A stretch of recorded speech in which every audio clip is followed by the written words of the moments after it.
JD की smart class में आप सबका स्वागत है। और एडवांस अकाउंटिंग क्लास में, चूंकि ये आखिरी दिन है चैप्टर 2 का, जिसका नाम क्या है, account receivable and payable management. ठीक है।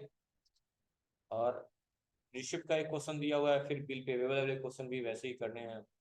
ठीक है। तो सेम बहुत बेहतर तरीका है कि अगर आपको पेमेंट करना है या किसी से पेमेंट प्राप्त करना है, तो आपको वाउचर में विजिट करने की जरूरत नहीं है, या ये भी ध्यान देने की जरूरत नहीं है कि कौन सप्लायर कौन कस्टमर होगा। सीधा सीधा आप आइए डिस्प्ले में, स्टेटमेंट ऑफ अकाउंट में, आउटस्टैंडिंग में। उसके बाद से नहीं नहीं लेजर में आएंगे, रिसीवर पेबल में नहीं जाएंगे।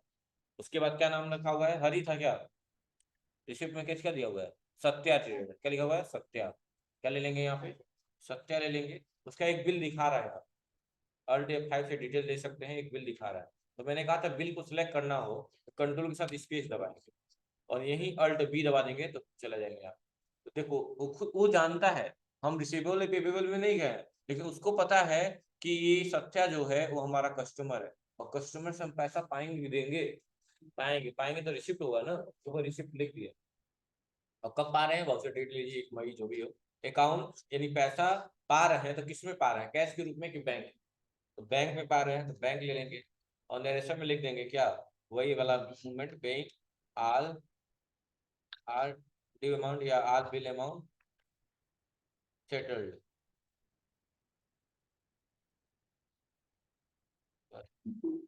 हो गया, तुरंत आके रिसिप्ट में, बस ऊपर कोटक बैंक भी हो गया, रिसिप्ट बना है। किस मोड में काम कर रहे हैं हम, सिंगल एंट्री मोड में। नहीं तो डबल एंट्री मोड होती तो क्रेडिट और डेबिट वाली बात होती। बस कंट्रोल इसे एक्सेप्ट कर लीजिए, हो गया। चेक नंबर डाल लीजिएगा, इंस्टेंट नंबर दिया होगा तो, दिया क्या इंस्टेंट नंबर, 290002, 290002, बस हो गया। बैंक का नाम भी दिया हुआ, डेट लीजिएगा, बैंक का भी नाम दिया हुआ है, स्पेस दबा के स्पेसिफाई कर दीजिए, बैंक का नाम SBI होगा, बस एंटर कर दीजिए। यदि आप देख सकते हैं बिल क्लियर हो गया, एलजी का क्लियर हो गया, नहीं एलजी वाला है वह भी नहीं करना है, हरी का क्लियर हो गया, सत्या का क्लियर हो गया, वेनस का अभी है, वेनस का है। ठीक है। हाँ, जिसका कहेगा उसी का क्लियर करिएगा, बाकी लोग नहीं। अब अगला रिसीवेबल वाली बात हो गई है, अभी क्या है, बिल पेबल वाली बात। यानी पेबल में आप चेक कर सकते हैं कितने लोग पे करने वाले हैं। देखिए कितने लोग का दिखा रहा है यहाँ पे, एक बस एलजी का ही बचा है, देख लीजिए तो।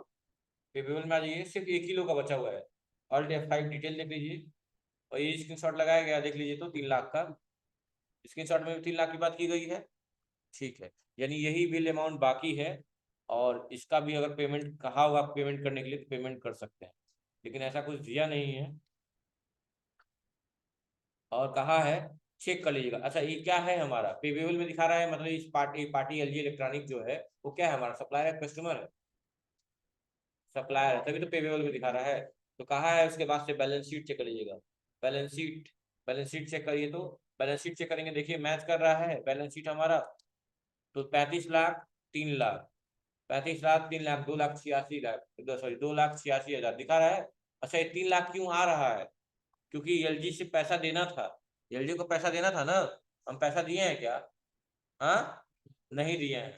तो हमारे ऊपर कहीं ना कहीं लाइबिलिटी है ना कि देना है हमें, इसीलिए देखिए लाइबिलिटी साइड में क्रेडिटर में 3 लाख बैलेंस अभी भी दिखा रहा है। अगर अभी वही हम पेमेंट कर देंगे एलजी इलेक्ट्रॉनिक का 3 लाख का, ये बैलेंस यहाँ क्या हो जाएगा, हट जाएगा। देखिए कोई भी बात जानिए तो उसका रीजन जानिए, प्रॉपर रीजन।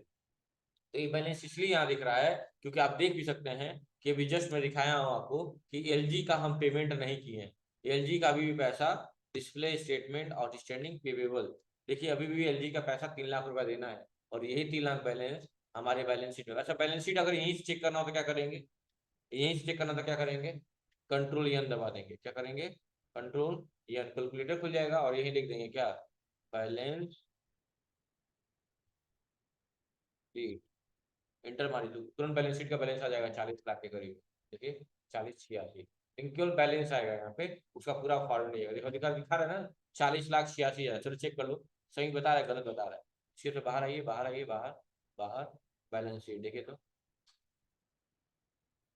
ये चीज कैलकुलेटर में भी टाइप करेंगे तो चीजें मिल जाएंगी आपको। ठीक है, और देख सकते हैं 3 लाख रुपए यहाँ दिखा रहा है, देख रहे हैं 3 लाख रुपए दिखा रहा है। ये 3 लाख रुपए क्यों दिखा रहा है, ये एलजी इलेक्ट्रॉनिक का इंटर करिए, देखिए कितना दिखा रहा है, पीछे सबका हो गया, कर दीजिए, एलजी इलेक्ट्रॉनिक का दिखा रहा है नहीं दिखा रहा है, और इस तरह से चैप्टर आपका क्या हो गया, खत्म हो। अब कुछ नहीं है इसके बाद, देखो।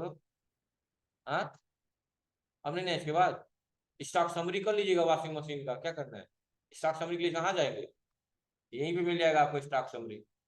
ये रहा, वॉशिंग मशीन ले लीजिए, कौन सा वॉशिंग, एलजी वॉशिंग मशीन देख लीजिए, उसके बारे में जिक्र किया गया, कर लेंगे ना। तो ये देखिए क्या दिखा रहा है, और ये 12 दबा के क्या, opening balance year, inward outward, inter, zero balance वाले यस कर लीजिए, स्टॉक वाई रहने दीजिए, डिटेल कर लीजिए, इंडेंटर करके एक्सेप्ट कर लीजिए, पूरा डिटेल आ जाएगा आपका, कहाँ कहाँ कितने खरीदा गया, कितना बेचा गया, क्या क्या सारा डिटेल आ जाएगा। ठीक है, कोई दिक्कत है क्या। ठीक, ये टॉप लोड है, ठीक, कर लेंगे ना, बस यही करना है। उसके बाद से की टेक्स्ट दिया हुआ है, ये आपके पढ़ने के लिए है, जो ऊपर चीज पढ़े हैं आप लोग, वो पढ़े ना। जैसे बिल मान लो जो पैसा बाकी है, अल्ट बी दबा देंगे तो बिल, पेंडिंग बिल पेमेंट हो जाएगा। F4 से क्या होगा, F6 से क्या होगा, बताया है ना सब। अल्टीएस से क्या होगा, स्टॉक समरी होगी। अल्टीएस क्यों दबाते हैं, अगर किसी स्टॉक को बेचते समय यह चेक करना है कि हम उसको कितने में खरीदे हैं, तो क्या दबा देंगे, अल्टीएस, यानी स्टॉक क्वेरी कर देंगे, तो इससे पता चल जाएगा कि कितने में खरीदे थे और कितने में बेचे। ठीक है, ताकि ऐसा तो नहीं है कि गलती से होता है ना, कभी कभी हम लोग, हमें भी याद नहीं रहता है, हमें बेचना था 150 में, हम बेच दिए 100 में। ठीक है, इन बातों का ध्यान दीजिए। इस तरह से आपका ये चैप्टर खत्म हो गया, और आपका अगला चैप्टर होगा, क्या नाम है उसका, अगला चैप्टर ऑर्डर मैनेजमेंट, यानी कि अब हम लोग जैसे फ्लिपकार्ट पे आपको चीज ऑर्डर करते हैं ना, वैसे हम इस तरह ऑर्डर करेंगे। अगला चैप्टर, थर्ड चैप्टर सबको मिल गया इसीलिए। अगला चैप्टर का नाम क्या है, परचेज एंड सेल्स ऑर्डर। तो ये चैप्टर स्टार्ट कर दें कि वो करेंगे, आप लोग कंप्लीट करेंगे पहले, तो एक वीडियो में दो बातें कैसे होंगी पॉसिबल।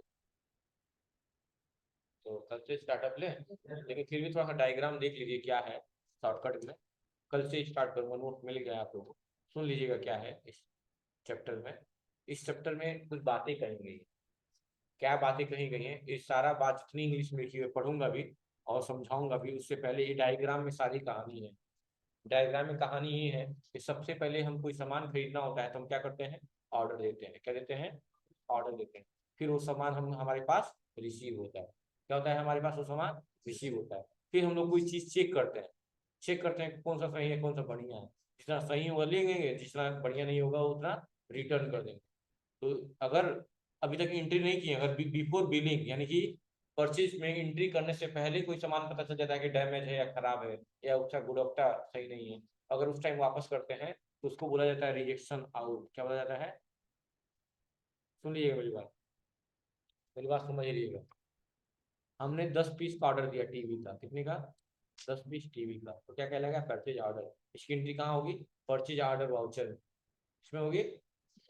फिर हम उसको चेक करेंगे, कुछ हमको क्या होगा, रिसीव होगा, प्राप्त होगा, मतलब सप्लायर हमको 10 टीवी भिजवाएगा, जितना मांगे उतना नहीं भिजवाएगा, तो हम उसकी एंट्री कहाँ करेंगे, उस चीज हमें प्राप्त हो रही है ना, किसमें करेंगे, रिसिप्ट नोट वाउचर। ये रिसिप्ट वाउचर नहीं है, रिसिप्ट नोट वाउचर है, इसमें प्राप्त होगा। ठीक है, उसके बाद हम चेक करेंगे कौन सी चीज सही है कौन सी खराब है, अगर सही हो गई तो ठीक है, और कुछ चीजें खराब है तो क्या करेंगे, उसको हम रिटर्न कर देंगे, वापस कर देंगे ना। तो क्या हमने परचेज में अभी तक एंट्री किया है, नहीं। तो बिफोर बिलिंग यानी बिलिंग करने से पहले ही पता चलेगा कि ये चीज खराब है, तो उसके लिए हम रिजेक्शन आउट वाउचर का इस्तेमाल करते हैं। रिजेक्शन आउट का मतलब जो चीजें खराब थी उसे निकाल दिया गया, निकाल दिया मतलब भेज दिया गया वापस।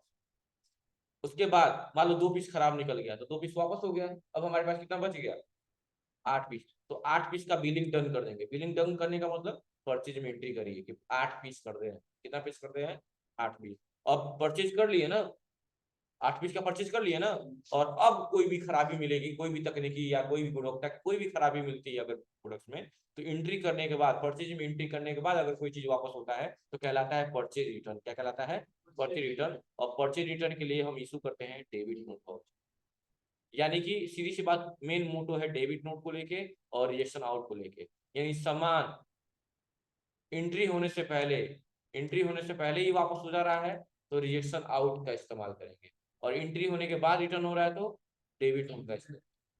तो ये सारी चीजें अगली क्लास में हम डिटेल में आप लोगों को समझाएंगे। फिलहाल में आज जो बैलेंस आया 40,86,000 तक, उतना सबका आ जाना चाहिए। और किसी को भी वाउचर में आके पेमेंट रिसीव नहीं करना है, डायरेक्टली आउटस्टैंडिंग में लेजर के द्वारा ही अल्ट बी प्रेस करके, पहले कंट्रोल स्पेस से सेलेक्ट करके और अल्ट बी के द्वारा पेमेंट रिसीव कर लेना है। पेमेंट करना तो नहीं है, बस देखना है, क्योंकि हरी का पेमेंट हुआ नहीं है, क्योंकि अगर हो जाता तो 3 लाख वहां दिखता नहीं बैलेंस शीट, ठीक है। अच्छा, ये बात हम जाने कैसे हैं कि बैलेंस शीट की मदद से जान पाए कि 3 लाख रुपया नहीं पेमेंट किया गया। अगर पेमेंट किया गया होता तो 3 लाख रुपया लाइबिलिटी में नहीं दिखाता, क्योंकि हमारा दायित्व तो पूरा हो जाता ना। तो यही बात। तो आई होप अगला चैप्टर तो बहुत ही इंटरेस्टिंग और इंजॉइंग है, मजा आने वाला है। लेकिन इस चैप्टर भी आपको समझ में आया होगा, सेकंड चैप्टर भी मजा आया होगा। बेसिक से बहुत अलग लग रहा होगा आप लोगों को, और इंटरेस्टिंग भी लग रहा होगा, अगर मन लग रहा होगा पढ़ने में तब।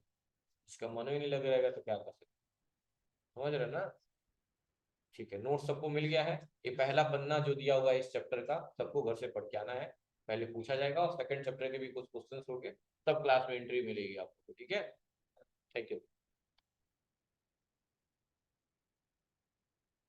बैठे रहिए आराम।